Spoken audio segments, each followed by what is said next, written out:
ಸ್ನೇಹಿತರೆ ನಮಸ್ಕಾರ. ನಾನು ರವೀಂದ್ರ ಜೋಶಿ. ಇರಾನ್ನಲ್ಲಿ ನಡೆದಂಥ ಒಂದು ಘಟನೆಯನ್ನು ಇವತ್ತು ತಮ್ಮೆದುರಿಗೆ ನಾನು ಪ್ರಸ್ತುತಪಡಿಸ್ತಾ ಇದ್ದೀನಿ. ಇಂಥ ಸಾವಿರಾರು ಘಟನೆಗಳು ನಡೆದಿದ್ದಾವೆ. ಸಾಂಕೇತಿಕವಾಗಿ ಒಂದು ಘಟನೆಯನ್ನು ತಮ್ಮೆದುರಿಗೆ ಬಿತ್ತರಿಸ್ತಾ ಇದ್ದೀನಿ. ಆಗಸ್ಟ್ 15, 2004ರಲ್ಲಿ ನಡೆದಂಥ ಘಟನೆ. ನೇಕಾ ಎನ್ನುವಂಥ ಪಟ್ಟಣದ ಮಧ್ಯಭಾಗದಲ್ಲಿ ಒಂದು ರೈಲ್ವೆ ಸರ್ಕಲ್. ಆ ರೈಲ್ವೆ ಸರ್ಕಲಲ್ಲಿ ಒಂದು ಕ್ರೇನನ್ನು ನಿಲ್ಲಿಸಲಾಗಿದೆ. ಸುತ್ತಲೂ ಇಡೀ ಊರಿನ ಜನ ಸೇರಿದ್ದಾರೆ. ಆ ಕ್ರೇನಿಗೆ ಒಂದು ಹಗ್ಗವನ್ನು ಜೋತ್ಬಿಡಲಾಗಿದೆ. ಆ ಹಗ್ಗಕ್ಕೆ ಒಬ್ಬ ತರುಣಿಯನ್ನು ನೇತು ಹಾಕಲಾಗಿದೆ. ಕ್ಷಣಾರ್ಧದಲ್ಲಿ ಆ ಕ್ರೇನ್ ಮೇಲೆ ಹೋಗುತ್ತೆ. ಆ ಮಗು ವಿಲ ಒದ್ದಾಡಿ ಸತ್ತು ಹೋಗ್ಬಿಡತ್ತೆ. ಸಾಯುವುದಕ್ಕಿಂತ ಮುಂಚೆ ಆ ತರುಣಿ ಒಂದು ಮಾತನ್ನು ಹೇಳ್ತಾಳೆ. ಹೇಗೆ ಇವತ್ತು ನನ್ನನ್ನು ನೀನು ಸಾಯಿಸ್ತಾ ಇದೆಯೋ, ನಿನ್ನ ಸಾವು ಸಂಭವಿಸಿದಾಗ ಇದೇ ಇರಾನಿನ ತರುಣಿಯರು ತಮ್ಮ ಹಿಜಾಬನ್ನು ಆಕಾಶದಲ್ಲಿ ಹಾರಿಸ್ತಾ ಜಯಘೋಷವನ್ನು ಮಾಡ್ತಾ ಇರ್ತಾರೆ. ನಿನಗೆ ಚೀತು ಅಂತ ನಿನ್ನ ಹೆಡದ ಮೇಲೆ ಉಗೀತಾ ಇರ್ತಾರೆ. ಅಂಥದ್ದೊಂದು ದಿನ ಬರುತ್ತದೆ ಅಂತ ಶಾಪವನ್ನು ಹಾಕಿ ಆಕೆ ನೇಣುಗಂಬವನ್ನು ಏರ್ತಾಳೆ. ಇದ್ದಕ್ಕಿದ್ದ ಹಾಗೆ ಯಾವ ಜಡ್ಜ್ಮೆಂಟ್ ಕೊಟ್ಟಿದ್ದಾನೋ ಆತನೇ ಹಗ್ಗದ ಊರುಳಿಗೆ ಆಕೆಯ ಕತ್ತನ್ನು ಹಾಕ್ತಾನೆ. ತಾನೇ ಆ ಕ್ರೇನನ್ನು ಮೇಲೆ ಹೋಗುವ ಹಾಗೆ ಮಾಡ್ತಾನೆ.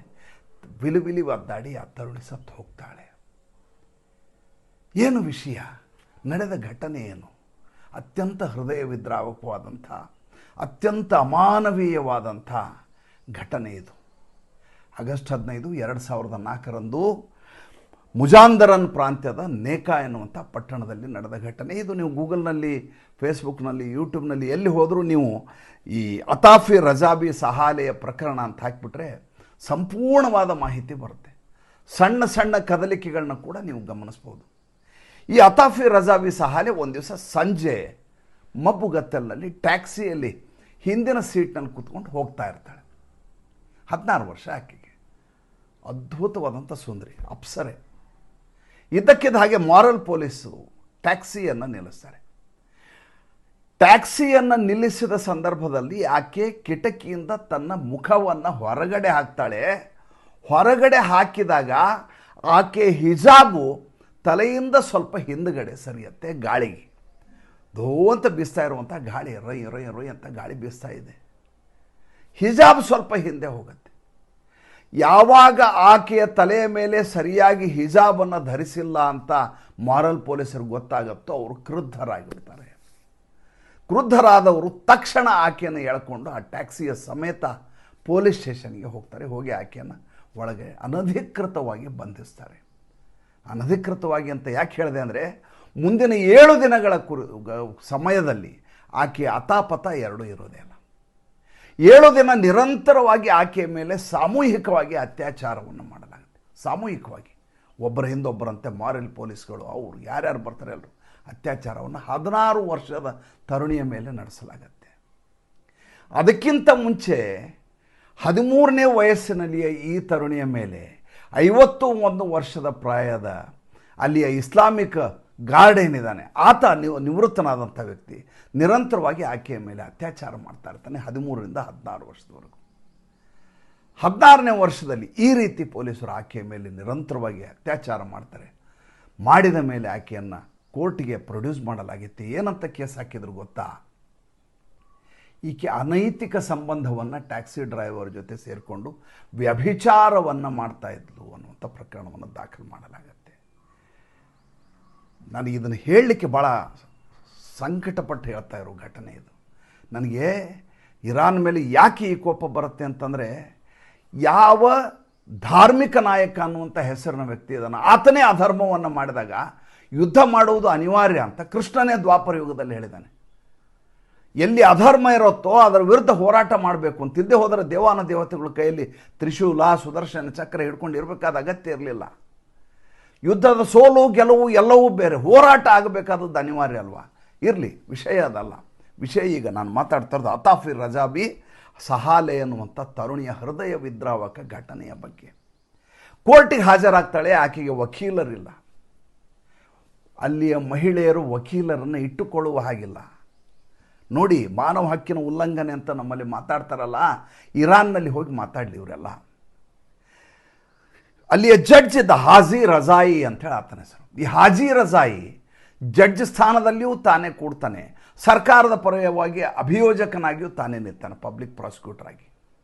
ಈಕೆಯ ವಿರುದ್ಧವಾಗಿರುವಂಥ ಚಾರ್ಜನ್ನು ಸಾಬೀತುಪಡಿಸಿದ್ದೀನಿ ಅಂತ ಸುಳ್ಳು ಹೇಳಿ ಆಕೆಗೆ ನೇಣುಗಂಬದ ಶಿಕ್ಷೆಯನ್ನು ವಿಧಿಸ್ತಾನೆ, ಫಾಸಿ ಶಿಕ್ಷೆಯನ್ನು, ಗಲ್ಲು ಶಿಕ್ಷೆಯನ್ನು ವಿಧಿಸ್ತಾನೆ. ಅನೈತಿಕ ಸಂಬಂಧವನ್ನು ಇಟ್ಕೊಂಡಿದ್ಲು, ವ್ಯಭಿಚಾರವನ್ನು ಮಾಡಿದ್ಲು.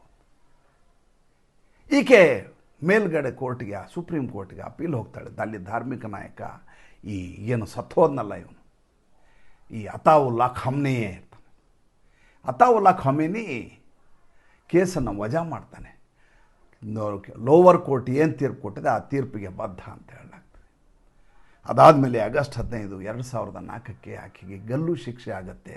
ಗಲ್ಲಿಗೆ ಹಾಕಿದಂಥ ವ್ಯಕ್ತಿ ಅದೇ ಜಡ್ಜು ಹಾಜಿ ರಜಾಯಿ ಆಕೆಯ ಕೊರಳಿಗೆ ಉರುಳನ್ನು ತೊಡಸ್ತಾನೆ. ಇದನ್ನು ಆಕೆಯ ಸಾವಿಗೆ ಕಾರಣೀಭೂತ ಆಗ್ತಾನೆ. ಹಾಗೆ ಸಾಯುವುದಕ್ಕಿಂತ ಮುಂಚೆ ಆಕೆ ತನ್ನ ತಲೆಯ ಮೇಲಿನ ಪರದಾ ಇರುತ್ತಲ್ಲ, ಹಿಜಾಬನ್ನು ಕೆಳಗೆ ಬಿಸಾಕಿ ಆ ಖೋಮ್ನಿಗೆ ಇದನ್ನು ಶಾಪವನ್ನು ಹಾಕ್ತಾಳೆ. ಹೇಳ್ತಾಳೆ, ಮುಂದೊಂದು ದಿನ ನಿನ್ನ ಹೆಣದ ಮೇಲುಗಡೆ ಈ ದೇಶದ ತರುಣಿಯರು ನಿಂತು ಕೇಕೆ ಹಾಕಿ ನಗುತ್ತಾರೆ, ತಮ್ಮ ತಲೆಯ ಮೇಲಿನ ಹಿಜಾಬನ್ನು ಬಿಸಾಕುತ್ತಾರೆ. ಆ ದಿನಕ್ಕಾಗಿ ನಾನು ಶಾಪ ಹಾಕ್ತಾ ಇದ್ದೀನಿ ಅಂತ. ನನಗೆ ಈಗ ಆ ಘಟನೆ ನೆನಪಾದಾಗ, ಅವತ್ತು ಆಕೆ ಹಾಕಿದ ಶಾಪ ಇಷ್ಟು ದಿನಗಳ ನಂತರ 2004ರಿಂದ 2026, 22 ವರ್ಷಗಳ ನಂತರ ನಿಜ ಆಯ್ತಲ್ಲ ಅಂತ. ಸುಧೀರ್ ಸಾಗರ್ ಅವರು ಹಂಚಿಕೊಂಡ ಒಂದು ಪೋಸ್ಟನ್ನು ನನ್ನ ಸಾಮಾಜಿಕ ಪರಿವಾರದ ಸದಸ್ಯರೊಬ್ಬರು ನನಗೆ ಕಳಿಸ್ಕೊಟ್ರು. ನೋಡಿದ ತಕ್ಷಣ ನನಗನ್ನಿಸ್ತು, ಇಂಥ ಎಷ್ಟು ತರುಣಿಯರ ಆಕ್ರಂದನ ಅಲ್ಲಿಯ ಕಬರಸ್ಥಾನದ ಗೋರಿಗಳಲ್ಲಿ ಅಳ್ತಾ ಇದ್ದಿರಬಹುದು. ಎಷ್ಟು ಗೋರಿಗಳು ಬಿಕ್ಕಿ ಬಿಕ್ಕಿ ಅಳ್ತಾ ಇರುವಂಥ ಅಲ್ಲಿ ವ್ಯವಸ್ಥೆ ಇರಬಹುದು. ಯೋಚನೆ ಮಾಡಿ ನೋಡಿ. ಹೀಗಿರುವಂಥ ವ್ಯವಸ್ಥೆಗೆ ಈಗ ಆಗಿರುವಂಥ ಮುಂದಿನ ನಡೆಯನ್ನು ಹೇಳ್ತೀನಿ. ಅದು ಕೇಳಿದ್ರೆ ಇನ್ನೂ ಆಶ್ಚರ್ಯಪಟ್ಬಿಡ್ತೀರಿ ಏನಾಯಿತು ಅಂತ. ಈಗ ಯಾವ ಖಮೇನಿ ಈ ರೀತಿಯ ಧರ್ಮಾಂಧನಾಗಿ ಧರ್ಮದ ಹೆಸರಿನಲ್ಲಿ ನಿರಂತರ ಅತ್ಯಾಚಾರ ಮಾಡಿಕೊಂಡು ದೇಶವನ್ನು ನರಕ ಸದೃಶಗೊಳಿಸಿದನಲ್ಲ, ಆತನ ಮಗನನ್ನು ಈಗ ಅಲ್ಲಿಯ ಧಾರ್ಮಿಕ ನಾಯಕನನ್ನಾಗಿ ಇವತ್ತು ಚುನಾಯಿಸಲಾಗಿದೆ. ಆತನ ಹೆಸರು ಮುಜ್ತಬಾ ಹುಸೇನಿ ಅಲಿ ಖಾಮ್ನಿ ಅಂತ. ಮುಜ್ತಬಾ 1969ರಲ್ಲಿ ಹುಟ್ಟಿದವನು, 2ನೇ ಮಗ ಈತನಿಗೆ. ಖಾಮ್ನಿಯ 2ನೇ ಮಗ.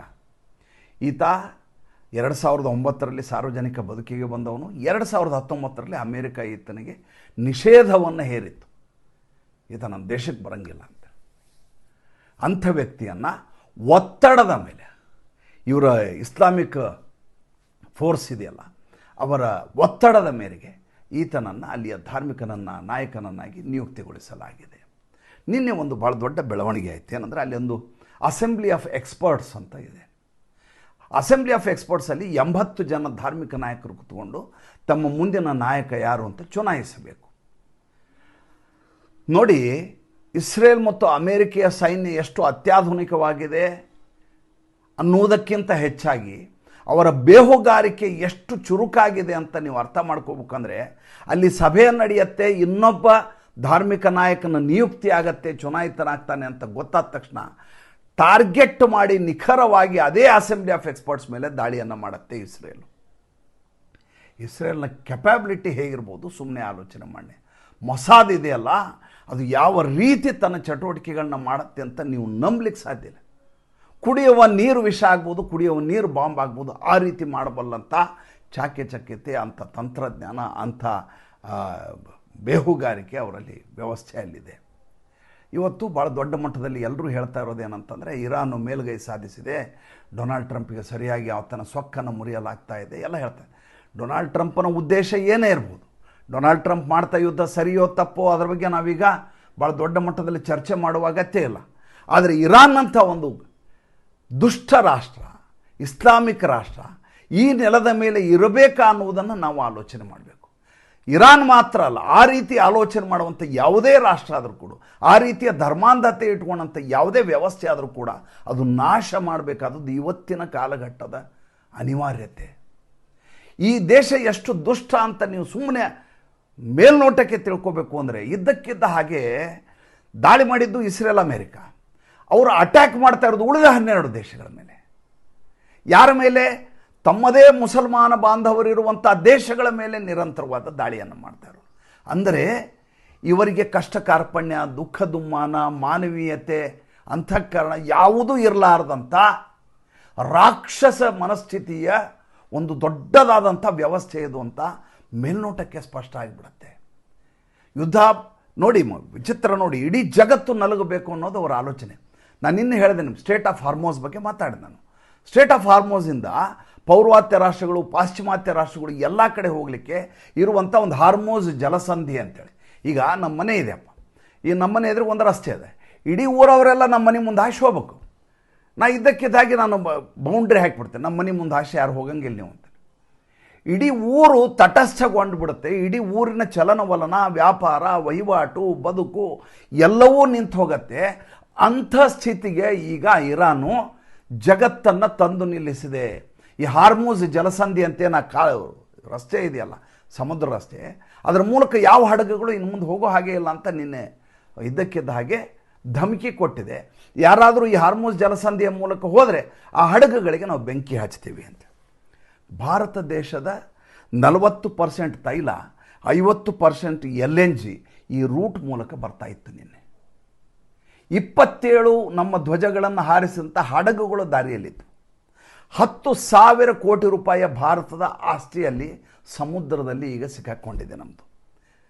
ಇಂಥ ಸ್ಥಿತಿಯಲ್ಲಿ ಇರಾನು ಇದು ನಮ್ಮ ರಸ್ತೆ ಮೂಲಕ, ನಮ್ಮ ಸಮುದ್ರದ ರಸ್ತೆ ಮೂಲಕ, ಜಲಸಂಧಿಯ ಮೂಲಕ ಹೋಗುವ ಹಾಗಿಲ್ಲ. ಅಂದರೆ ಕೇವಲ ನಮ್ಮ ದೇಶದ ಬಗ್ಗೆ ಹೇಳ್ತಾ ಇದ್ದೀನಿ, ಉಳಿದೋದ್ರ ಬಗ್ಗೆ ಆಮೇಲೆ ಮಾತಾಡೋಣ.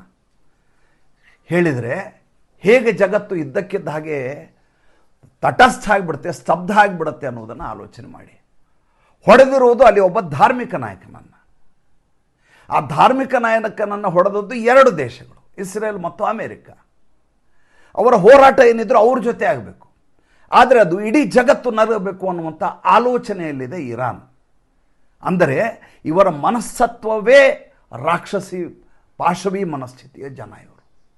ಇಂಥ ದೇಶದ ಜೊತೆ ಈಗ ಯುದ್ಧ ನಡೀತಾ ಇದೆ. ಯುದ್ಧ ಕೇವಲ 12 ದೇಶಕ್ಕೆ ಸೀಮಿತ ಅಥವಾ ಮುಂದೆ 3 ದೇಶ ಸೇರಿ 15, ಆ ರೀತಿ ಸಂಖ್ಯೆಯ ಲೆಕ್ಕ ಅಲ್ಲ ಇದು. ಜಗತ್ತು ಇಂಥ ವ್ಯವಸ್ಥೆಯ ವಿರುದ್ಧ ಹೋರಾಟಕ್ಕೆ ಇಳಿದಿದೆ ಅಂತ ಭಾವಿಸಬೇಕಾದಂಥ ಸಂದರ್ಭ.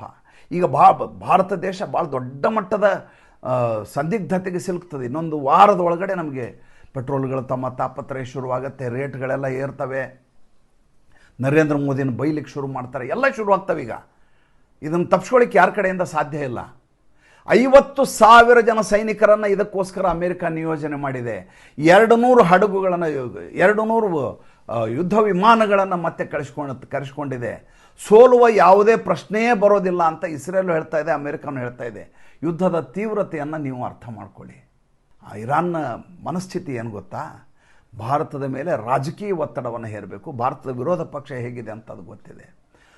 ಯುನೈಟೆಡ್ ಅರಬ್ ಎಮಿರೇಟ್ಸು, ಸೌದಿ ಅರೇಬಿಯಾದಲ್ಲಿ ಆರ್ಥಿಕ ಒತ್ತಡವನ್ನು ಹೇರಬೇಕು. ಅವರು ಉಸಿರಾಡಲಿಕ್ಕಾಗಿರ್ಬಾರ್ದು, ಹಂಗೆ ಮಾಡಬೇಕು ಅಂತ ಅದು ಕಾಯ್ಕೊಂಡು ಕೂತಿದೆ. ಇದಕ್ಕೆ ಉದಾಹರಣೆ ನಿನ್ನೆ ಸೋನಿಯಾ ಗಾಂಧಿ ಇಂಡಿಯನ್ ಎಕ್ಸ್‌ಪ್ರೆಸ್ ಬರೆದಂಥ ಲೇಖನ. ಏನಂತ ಬರೆದಿದ್ದಾರೆ ಅವರು? ಇಂಥ ರಾಕ್ಷಸಿ ಪಾಶವಿ ಮನಸ್ಥಿತಿಯ ವ್ಯಕ್ತಿಯ ಸಾವಿಗೆ ನರೇಂದ್ರ ಮೋದಿ ಕಂಬನಿಯನ್ನು ಮಿಡಿದಿಲ್ಲ, ಖಂಡನೆಯನ್ನು ಹೇಳಿಲ್ಲ ಈ ದಾಳಿಯ ಕುರಿತು ಅಂತ ಆಕೆ ಹೇಳಿಕೆಯನ್ನು ಕೊಟ್ಟಿದ್ದಾರೆ. ವಿಪಕ್ಷದ ಮನಸ್ಥಿತಿ ಹೇಗಿದೆ, ಎಂಥ ನೈತಿಕವಾಗಿ ಅಧಃಪತನಗೊಂಡಿದ್ದಾರೆ ಆಲೋಚನೆ ಮಾಡಿ ನೋಡಿ. ಮತ್ತು ಮುಂದಿನ ಸಂಚಿಕೆಯಲ್ಲಿ ಮಾತಾಡ್ತೀನಿ. ಸಂಚಿಕೆ ಇಷ್ಟ ಆಗಿದರೆ ಲೈಕ್ ಮಾಡಿ, ಫಾಲೋ ಮಾಡಿ, ಶೇರ್ ಮಾಡಿ. ನಮ್ಮ ಮುಕ್ತ ಪತ್ರಿಕೋದ್ಯಮಕ್ಕೆ ಆರ್ಥಿಕವಾಗಿ ಬೆಂಗಾವಲಾಗಿ ನಮಸ್ಕಾರ.